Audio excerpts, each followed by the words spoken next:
আসসালামু আলাইকুম প্রিয় viewers, welcome back to my channel. আজ আমি আপনাদের সাথে শেয়ার করব পিটা ব্রেড সহ চিকেন শর্মার রেসিপি।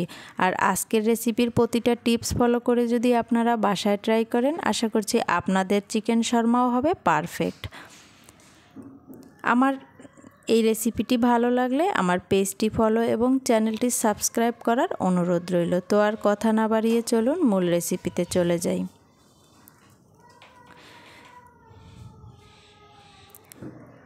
প্রথমে আমি পিটা ব্রেডের ডোটা তৈরি করে নেব। এর জন্য একটি মিক্সিং বোলে নিয়ে নিলাম 2 কাপ ময়দা,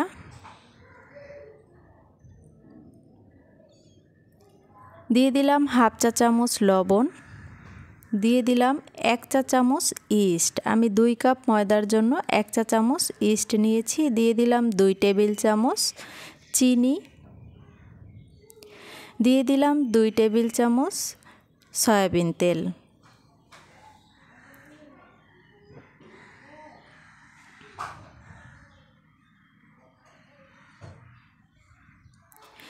এখন আমি এই শুকনো উপকরণগুলো হাত দিয়ে খুব ভালোভাবে মিশিয়ে নিচ্ছি। দেখতেই পাচ্ছেন আমি কিভাবে এগুলো মিশিয়ে নিচ্ছি।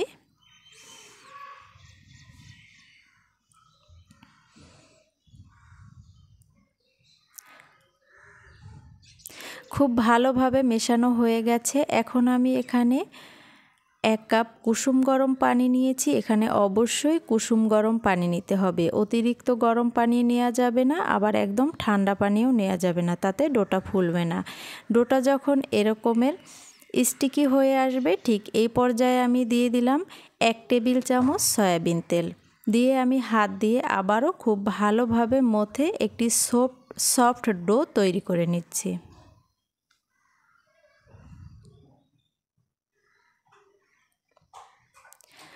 ডোটা রেডি। এখন 1 ঘন্টার জন্য রেস্টে রেখে দেব। এখন আমি চিকেনটা রেডি করে নেব। এখানে আমি 1 কাপ মুরগির বুকের মাংস নিয়েছি। দিয়ে দিলাম 1 টেবিল চামচ আদা রসুন বাটা, হাফ চা চামচ লাল মরিচের গুঁড়া, হাফ চা চামচ জিরার গুঁড়া, হাফ চা চামচ ধনিয়ার গুঁড়া, হাফ চা চামচ গরম মশলার গুঁড়া, পরিমাণ মতো লবণ, 1 টেবিল চামচ সয়া সস, 1.5 টেবিল চামচ গুঁড়া দুধ এবং 1 টেবিল চামচ ভিনেগার। এখানে আপনারা গুঁড়া দুধ আর ভিনেগারের পরিবর্তে টক দইও ইউজ করতে পারেন। এখন আমি মাংসটাকে খুব ভালোভাবে মশলার সাথে ম্যারিনেট করে নিচ্ছি।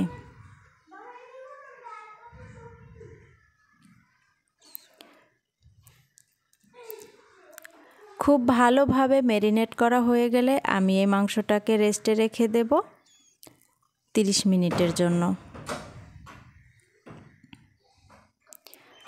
ফিরে এলাম 30 মিনিট পর। এখন আমি একটি প্যানে নিয়ে নিলাম 2 টেবিল চামচ পরিমাণ সয়াবিন তেল।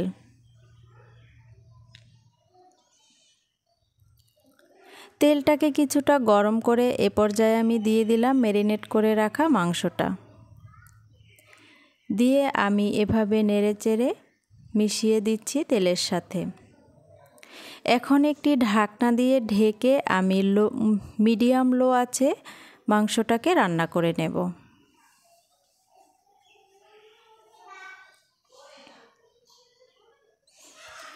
আমি মাঝে মাঝে ঢাকনাটি তুলে মাংসটা এভাবে নেড়েচেড়ে নিচ্ছি।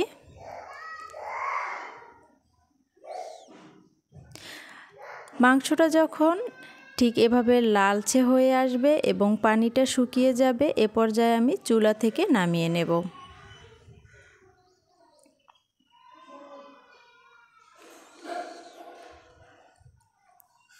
ফিরে এলাম 1 ঘন্টা পর। দেখতেই পাচ্ছেন ডোটা ফুলে ডাবল হয়ে গেছে। এখন আমি আবারও হাত দিয়ে কিছু সময় মথে নিচ্ছি।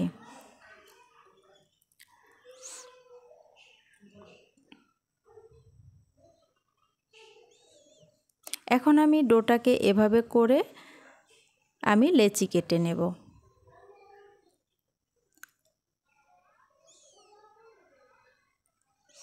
সবগুলো লেচি কেটে নিয়েছি আর আমি এভাবে করে ডোটা তৈরি করে নেব।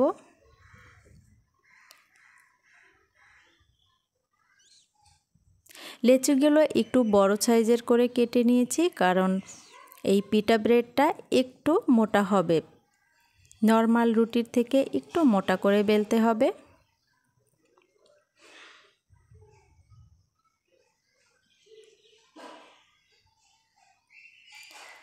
দেখতেই পাচ্ছেন আমি এটা একদম পাতলা করেও বেলিনি, আবার খুব বেশি মোটাও হয়নি। এখন চুলায় একটি প্যান বসিয়ে প্যানটাকে হালকা গরম করে আমি এই রুটিটা দিয়ে দিচ্ছি।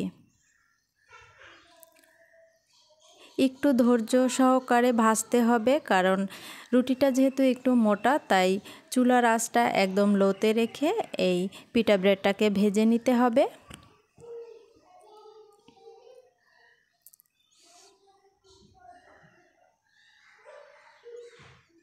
আমার এটা ভাজা হয়ে গেছে, এখন আমি চুলা থেকে নামিয়ে নিচ্ছি। আমি আরও একটি রুটি ভেজে দেখিয়ে দিচ্ছি।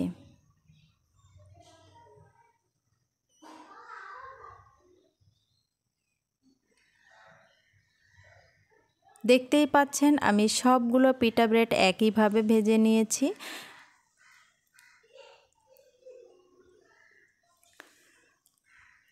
এখন আমি চিকেন শর্মার সসটা রেডি করব। এখানে আমি নিয়ে নিয়েছি 1/3 কাপ মেয়োনিজ, দিয়ে দিলাম 1/4 কাপ টমেটো সস, দিয়ে আমি একটি চামচের সাহায্যে এভাবে মিশিয়ে নিচ্ছি।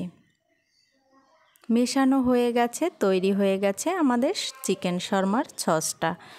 আর আমি যে মাংসটা ভেজে নিয়েছিলাম, এটাকে আমি এভাবে ছোট ছোট করে কেটে নিয়েছি। এখন আমি পিঠা ব্রেডের উপরে এভাবে সসটা লাগিয়ে নিচ্ছি।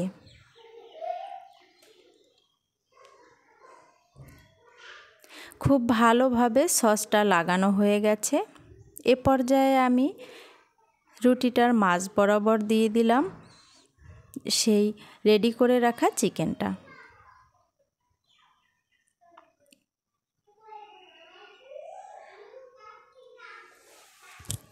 চিকেনের উপরে দিয়ে দিলাম আমি কিছু শসা কুচি, দিয়ে উপরে আবারও শর্মার সসটা লাগিয়ে দিলাম।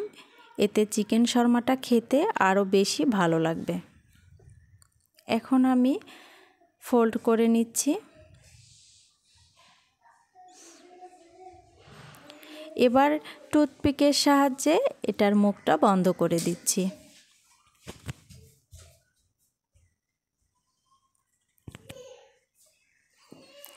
তৈরি হয়ে গেল আমার চিকেন শর্মা। দেখতেই পাচ্ছেন কতটা সহজে তৈরি করে নেওয়া যায়। আশা করছি আমার আজকের ভিডিওটি আপনাদের ভালো লেগেছে।